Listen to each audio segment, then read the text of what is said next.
Hi guys, I'm with Martina today and my I'm husband. non-existent. That's my husband there. We are going to Assiniboine Forest Why'd you for marry the old man? a walk. Yeah. So guys, we are here at Assiniboine Forest, so we're gonna show you the trail. So there's like different trails to go to. So there's like Sagimay Trail, Preston Trail, Oak Ridge Trail, the Harty Trail, and Travis Trail, and the Aspen Trail. So the longest is the, what is this? The number 5. It's 5.40 kilometer. So it has forest, prairie, and wetland areas with asphalt, wood chip, and limestone. So it's the longest. Let's go. Let's go. Sago. Okay. Keep your eye from coyotes.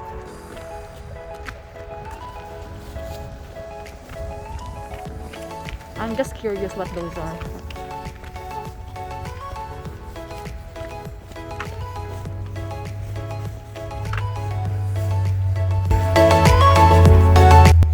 That's my husband over there. Hi, Edwin. Init naman dito. Yapa-yapa mo ah. And this is my Tina. She's running. Camera shy.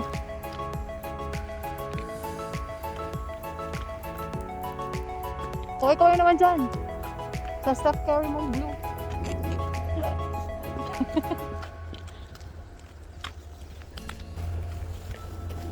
Let's see kung makakita tayo ng mga deer. Okay lang sa akin yung deer. Huwag lang coyote. Eagle? It's gloomy.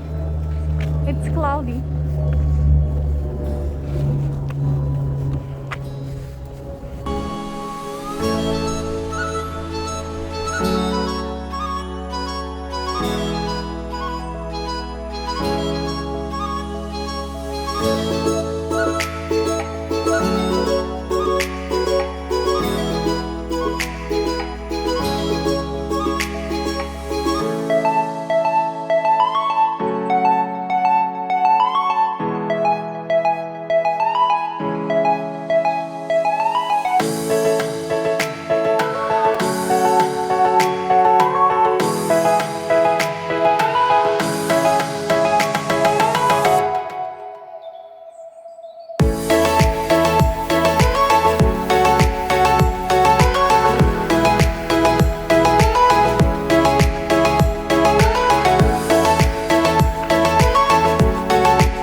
Ang daming birch trees sa forest na to.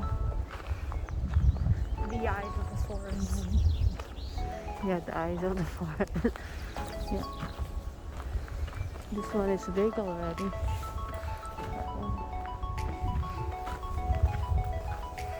And of course, kahit forest ito, there's still recycling bin, garbage bin. You have to be responsible and put your garbage in a proper place. Yeah. Bawal magkalat. Nakakahiya naman. Oh, saka nakakita ng forest na may fire hydrant. Oh, ha? Diba? Tapos meron dito mga, what is this? Dito mga, ano na, mga pupo ng dogs. Yeah. See? We are in the forest, but there's a fire hydrant just in case there's fire. meron silang water that they can access.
Hi guys, so after namin mag-walking in, where's that? Assiniboine Forest. Ito, nagutom. Tim Hortons. Yan. We walked more than an hour. How much? We recorded 1 hour pero More than an hour. Siguro mga 2 hours kasi alas 12 yun. Yeah. So we went at 12:30 and we got out of the forest at 2 past 2. Yeah, so yeah, it's more than an hour, almost 2 hours. 2 hours na nga halos kasi na-record niya siya. Ano na late na na-record yung walk eh. So yan, Tim Hortons, gutom na siya. Ayan. Nag-drive-thru kami. Dito kami sa parking lot. So, if you want to visit Assiniboine Forest, it's a nice place to have a walk with your family, with your kids. Yeah. Wala naman tayong gagawin ngayon kasi pandemic. So, walking na lang.